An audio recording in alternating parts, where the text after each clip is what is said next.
When my mama made potatoes, she used a KitchenAid mixer, and it was full every time because we had a big family. I don't have to do that.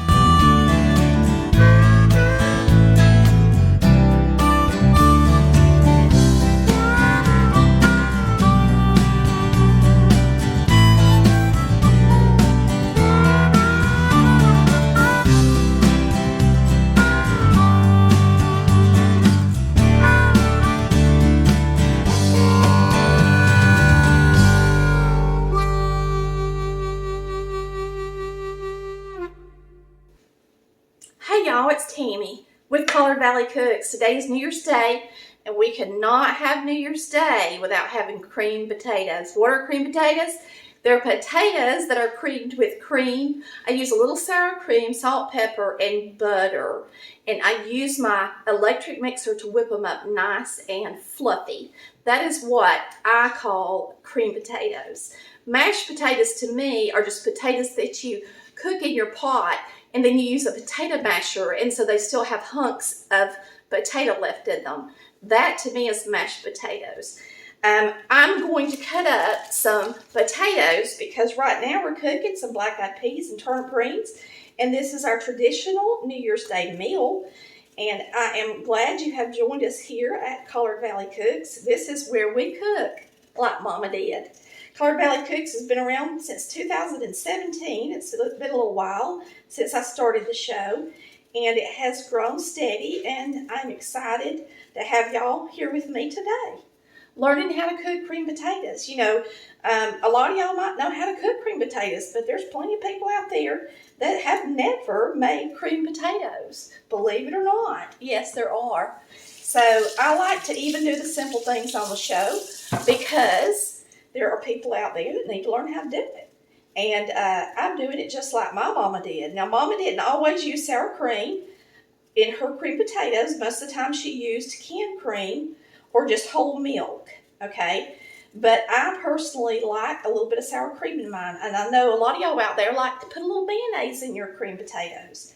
And I have done that before, and it is good, and it does make them nice and fluffy.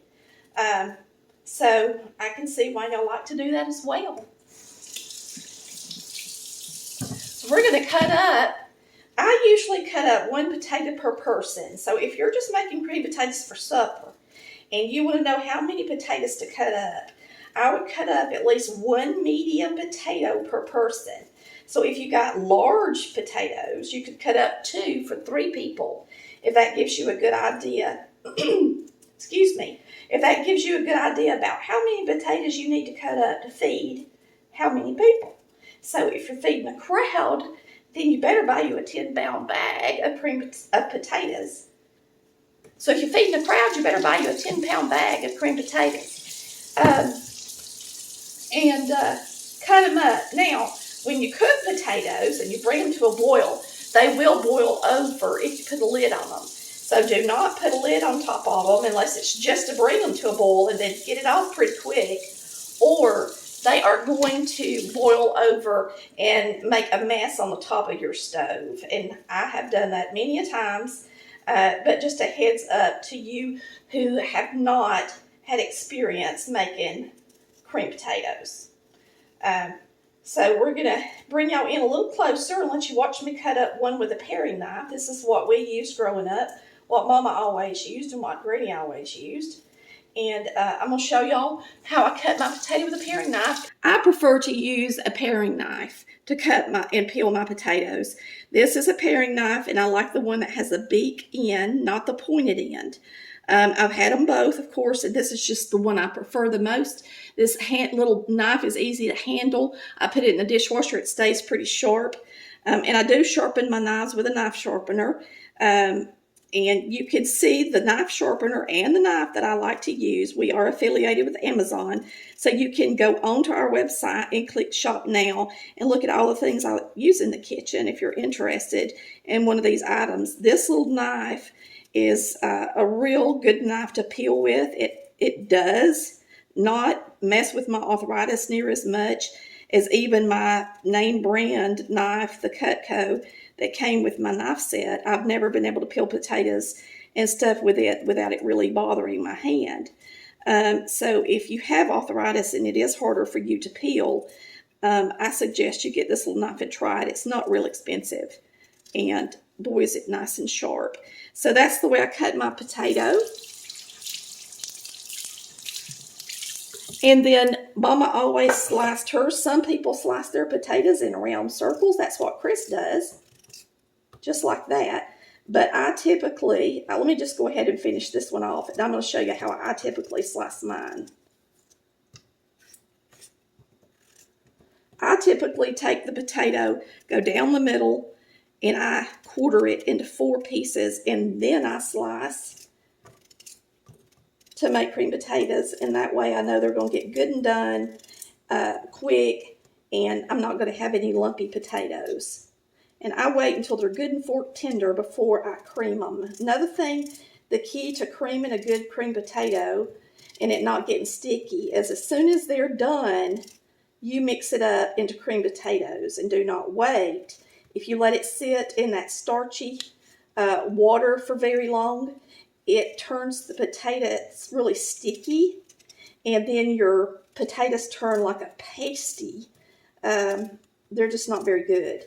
Another thing that makes that happen is if you cook a potato that's not nice and crisp, like these are, and it's kind of rubbery, it will also make you have a real sticky, pasty cream potato. So those two things, do not use a rubbery older potato, and then make sure that after they boil, you cream them up quick and don't leave them sitting cold in the starch water. So we're going to put enough water over the top of these to cover them, and then we're going to give them on the stove top and boil them until they're nice and fork tender. All right, for our potatoes, it's time to drain them. Now, I've got a white sink, so I have to put something down in the bottom of it so that I can put my hot pot in the sink. I like to mix my potatoes up in the sink. I'm going to drain these. They should be piping hot like these are when you cream them. I set my pot down in the bottom on that metal trivet, and then we're going to add butter, sour cream, salt, and pepper.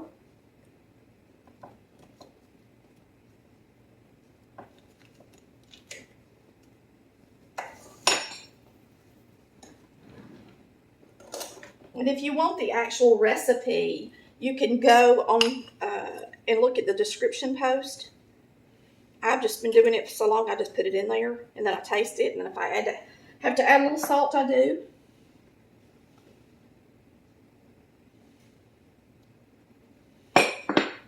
And now we're going to put in a little sour cream. Let me get a clean spoon for that.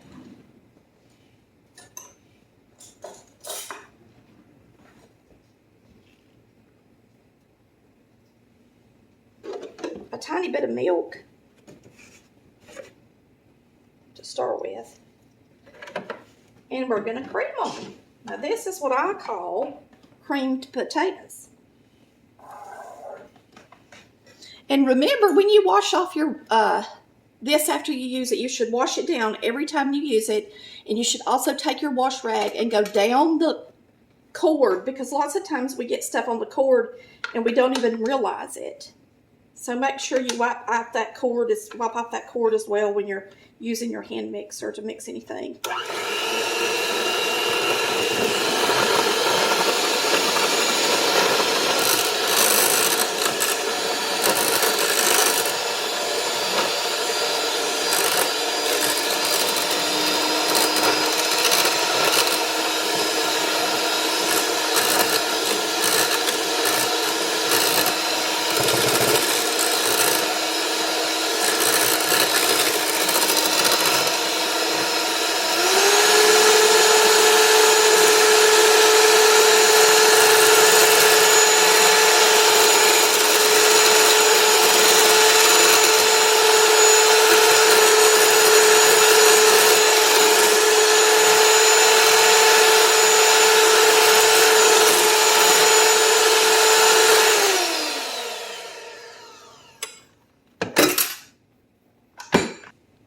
Now, as with anything else, you taste it before you serve it. So go ahead and get your spoon, give it a taste, and make sure that it's got enough salt and pepper. It's delicious. Now, I use salted butter, remember that. So if you make my pound cake, use some salted butter, and if you don't throw a little salt in there, it's not on the recipe, because I always use salted butter. Every time you see one of my recipes and it says butter, it means salted butter. That's all I use. So I hope y'all have enjoyed watching this cream potato. Video. I'm going to put some out on a plate and let y'all see how pretty and fluffy they look.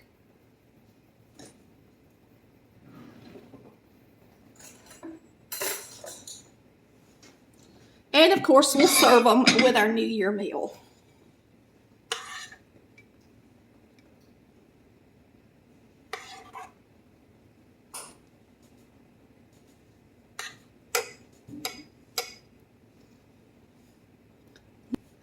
Nice and creamy. Good old cream potatoes. That's what we call them down here in Georgia, in Northwest Georgia. But now I'm in St. Mary's, but now I grew up in Northwest Georgia. Y'all have a wonderful and safe, happy New Year. And thanks for watching Colored Valley Cooks, where we cook like Mama did. Bye, y'all. Love ya.